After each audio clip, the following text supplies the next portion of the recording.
habitude de vie qui provoque une dépression. En plus de nous aider à rester en forme, l'exercice physique fait que nous générons des endorphines, lesquelles améliorent notre humeur.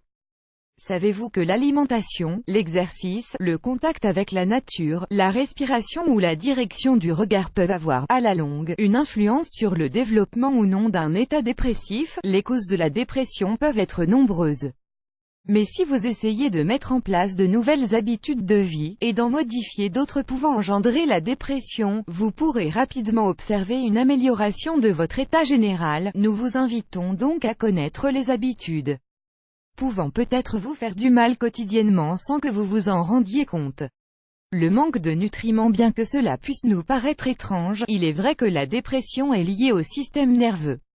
Ce dernier se nourrit aussi des aliments que l'on mange. Concrètement, il a besoin quotidiennement de plusieurs nutriments pour être équilibré. On évite ainsi la dépression et les autres troubles nerveux. Voilà donc ces aliments. Le magnésium. On le retrouve dans les noix, dans les légumes verts feuillus et dans l'avocat. Le tryptophane. Il est présent dans le cacao. Les acides oméga 3 des graines de lin. La vitamine B12 que contiennent les sardines, les œufs, et les produits laitiers. L'acide folique. Il est présent dans les fruits et les légumes verts feuillus.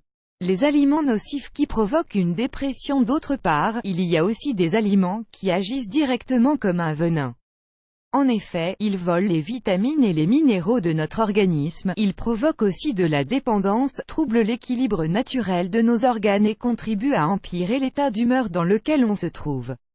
Les voici: la viande mangée avec excès, les graisses saturées, l'aspartame, édulcorants artificiels, les conservateurs et les colorants artificiels, le sucre blanc et les bonbons, les boissons industrielles, l'alcool, le manque d'exercice. L'exercice est indispensable pour la vie. En plus, il nous aide à générer des endorphines, les hormones du bonheur.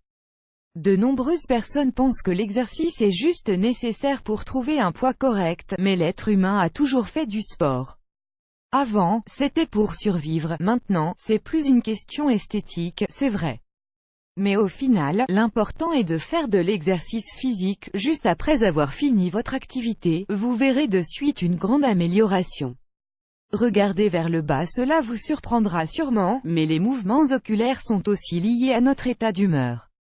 Regarder vers le bas est en relation avec des sentiments négatifs. D'ailleurs, on peut tenter l'expérience en regardant vers le haut et sans laisser les yeux fixes. Il faut essayer de fixer des détails en hauteur. Cet exercice est très simple et cela ne coûte rien d'essayer. Ne pas traiter les conflits internes. D'après certains thérapeutes, dans la majorité des dépressions, il faut chercher l'origine du problème.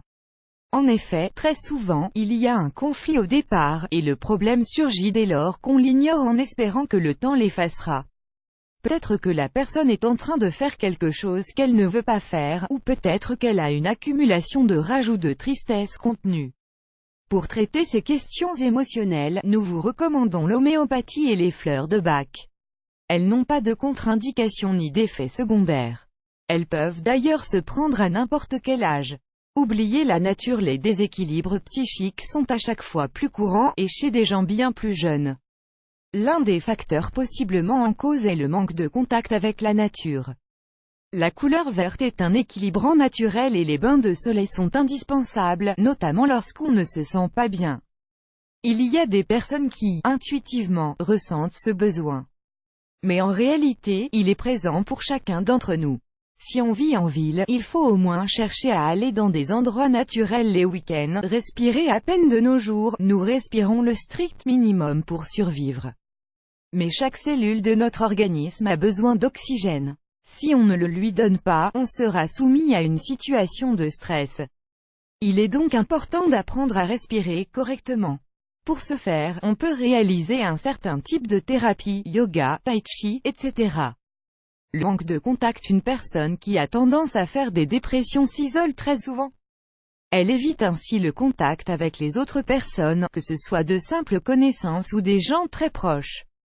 C'est pour cela qu'on doit se battre pour le récupérer, même si au départ, cela nous sera compliqué et difficile.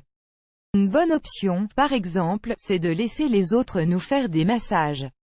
C'est encore mieux si on utilise des huiles essentielles avec des propriétés pour amener la bonne humeur, comme c'est le cas pour l'origan, la lavande, la camomille, la bergamote, le géranium, le jasmin, le citron, le bois de santal, la mandarine, la mélisse, l'orange, le néroli, le pamplemousse, la sauge claire, la verveine et le ylang-ylang.